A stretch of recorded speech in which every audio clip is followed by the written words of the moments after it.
Vous écoutez Europe 1, il est 8h17. L'interview politique d'Europe 1, Jean-Pierre Elkabbach, vous recevez le docteur Le Guen, Jean-Marie Le Guen, secrétaire d'État aux relations avec le Parlement. Messieurs, c'est à vous.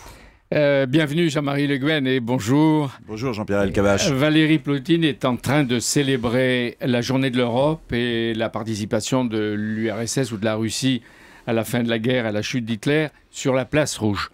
Vladimir Poutine sera à Paris le 5 juin au soir pour un dîner tête-à-tête avec François Hollande, le 6 en Normandie pour commémorer le débarquement. Alors il paraît que maintenant il est le bienvenu en France.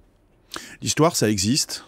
Personne ne peut oublier ce qui s'est passé pendant la Seconde Guerre mondiale, les drames qu'ont connus les peuples russes et le combat contre le nazisme. Et en même temps, l'actualité commande l'action diplomatique. Et je vois qu'aujourd'hui, François Hollande sait manier ces deux éléments. Il est engagé dans une action diplomatique parce que nous avons beaucoup de choses à discuter avec la Russie pour la sécurité et la paix en Europe. Et en même temps, nous savons aussi tenir compte de l'histoire. Donc on redécouvre Poutine. Les Américains, en tout cas, font la gueule. Est-ce qu'on est sûr que M. Obama viendra aux commémorations du débarquement maintenant qu'il y a Poutine ? Oh, je le crois. Je n'imagine pas que les États-Unis puissent s'abstraire aussi de cette période historique auquel ils ont énormément contribué. Et nous avons voté au Parlement, cette semaine, une résolution avec le Congrès américain pour nous rappeler de cette collaboration entre les alliés contre le nazisme. C'est peut-être pas arrivé à Washington parce que l'administration Obama veut empêcher la France de vendre à Moscou 2 navires Mistral qui sont construits à Saint-Nazaire. Alors, où est l'indépendance et la liberté de la France? Qui commande? C'est la France qui fait sa propre politique et de ce point de vue, nous n'avons pas de leçons à recevoir de la part, y compris des États-Unis. Je crois d'ailleurs pour l'essentiel que c'est une forme de diversion, une certaine forme d'incapacité des États-Unis véritablement de réussir ce qu'ils avaient appelé, M. Obama avait appelé ça le reset, c'est-à-dire la réorganisation de ses relations diplomatiques avec la Russie. Visiblement, ça patine, il a du mal à se faire entendre. Je ne crois pas que ce soit une bonne politique que d'essayer de mettre ses propres difficultés sur le dos de ses alliés. Alors parce qu'ils n'arrivent pas à avoir la domination comme autrefois ou la prédomination comme hyperpuissance sur le monde, ils nous empêchent de vendre aux Russes ce que les Russes ont déjà payé. Voilà, par exemple, et puis on se souvient de toute la séquence, y compris ce qui s'est passé avec la Syrie, la manière dont les États-Unis, au dernier moment, finalement, ont donné l'impression de ne pas poursuivre les engagements qui étaient les leurs. Tout ça, ça a été des signaux qui n'étaient pas positifs. Laurent Fabius l'a rappelé à l'Assemblée nationale. Angela Merkel reçoit François Hollande chez elle dans son fief d'Allemagne de l'Est aujourd'hui. C'est l'Allemagne forte, rayonnante, puissante qui reçoit la France empêtrée dans des déficits et des dettes, la France affaiblie. Non, vous le savez, Jean-Pierre Elkabbach, ce sera d'abord la France et l'Allemagne et qui vont parler pour l'Europe, la sécurité. On va reparler évidemment de l'Ukraine, de la relation avec la Russie. Ce sont des problèmes fondamentaux et d'un certain point de vue, quand on parle de l'Europe, il ne faut pas oublier les fondamentaux, la paix et la sécurité. Le fait que ça nous passe ayons... pas, ça. La paix et la sécurité, c'est pas avec ça que vous ferez voter les Français le 25 mai, monsieur Le Guen. Je le regrette, Jean-Pierre Elkabbach, parce que ces questions, la transition énergétique, si demain un certain nombre de pays européens qui sont nos voisins et avec qui nous travaillons économiquement n'ont plus de gaz pour se chauffer ou pour faire tourner leurs usines, vous croyez que ça ne nous concerne pas? Oui. Ces questions-là, elles existent aujourd'hui dans le monde d'aujourd'hui. Et tant de réacteurs nucléaires. Regardez, l'Allemagne paye à peu près 23 milliards par an, ça va coûter aux ménages et aux entreprises. La politique énergétique de l'Allemagne a échoué. Je crois que nous n'avons pas l'intention de copier la politique énergétique de l'Allemagne et nous aurons ce débat dès la rentrée prochaine. Le débat sur la transition énergétique va être mené par Ségolène Royal. Nous aurons un très beau et très grand débat à l'Assemblée nationale avec des décisions qui La chancelière et le président pourraient évoquer l'avenir d'Alstom. Au passage, le patron du groupe Alstom, Patrick Kron, n'est pas du voyage, il n'est pas consulté.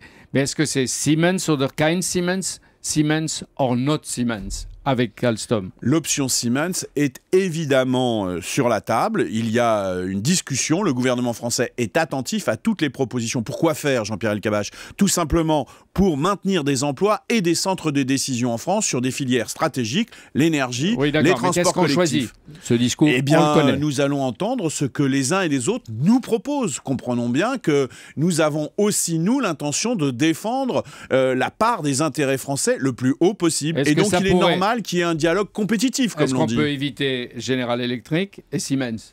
je ne crois pas qu'on puisse éviter qu'Alstom s'allie avec un groupe parce que stratégiquement, nous en avons besoin. Vous n'avez pas trouvé un Chinois? Non. Dans le journal Le Monde, le président de la République s'en prend à ceux qui veulent déchirer les traités, sortir de l'euro et de l'Europe, ce serait sortir de l'histoire, qui ne veulent plus acheter, donc ne pourraient plus vendre. Sans le nommer, le président Hollande vise sans doute l'extrême gauche, Jean-Luc Mélenchon, mais surtout Marine Le Pen.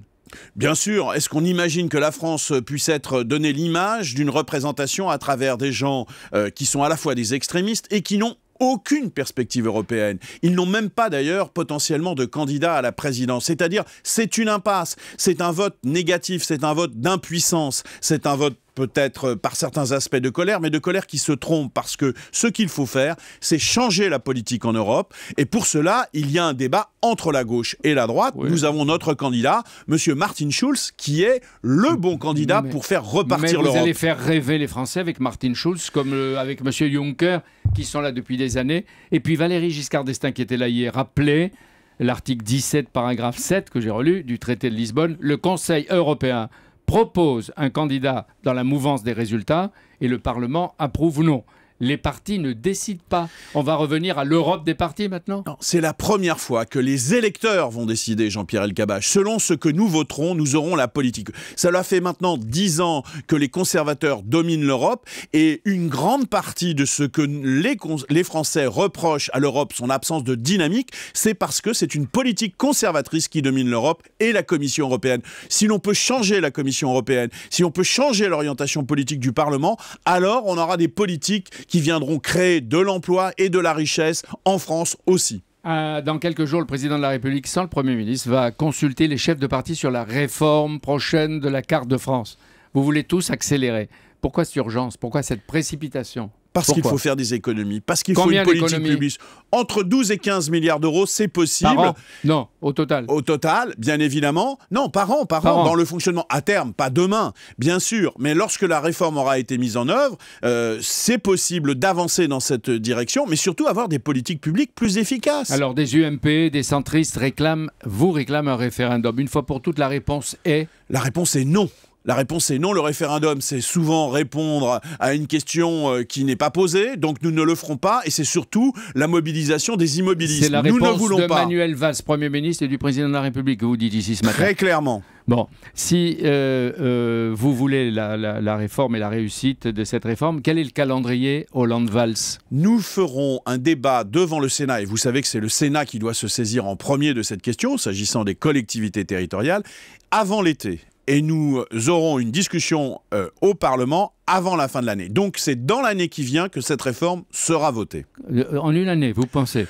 Absolument, et nous voulons sa mise en œuvre très rapide. C'est pourquoi d'ailleurs nous avons repoussé la perspective électorale à 2016, de façon à ce que les élections de 2016 s'adaptent à la nouvelle donne. C'est-à-dire que le projet est déjà tout ficelé, là. Pas du tout. Absolument pas. Là, les principes sont très clairs, c'est-à-dire la réforme, aller vite, aller loin, ne pas hésiter, s'adapter au terrain, avoir la capacité de répondre par exemple aux questions aussi bien des métropoles que de la ruralité, mais nous le faisons dans un esprit très ouvert. Et d'ailleurs, moi j'ai beaucoup consulté et on voit au Sénat, à l'Assemblée, des gens de gauche, des gens de droite qui veulent que ça bouge. Et donc nous allons essayer de fédérer ces mouvements pour une France plus efficace. Si vous n'y arrivez pas, vous renoncez au projet? Nous ne renoncerons pas. Nous avons une majorité au Parlement qui est décidée à avancer, à faire des réformes. Vous présidez 61 départements sur 102, Jean-Marie Le Guen.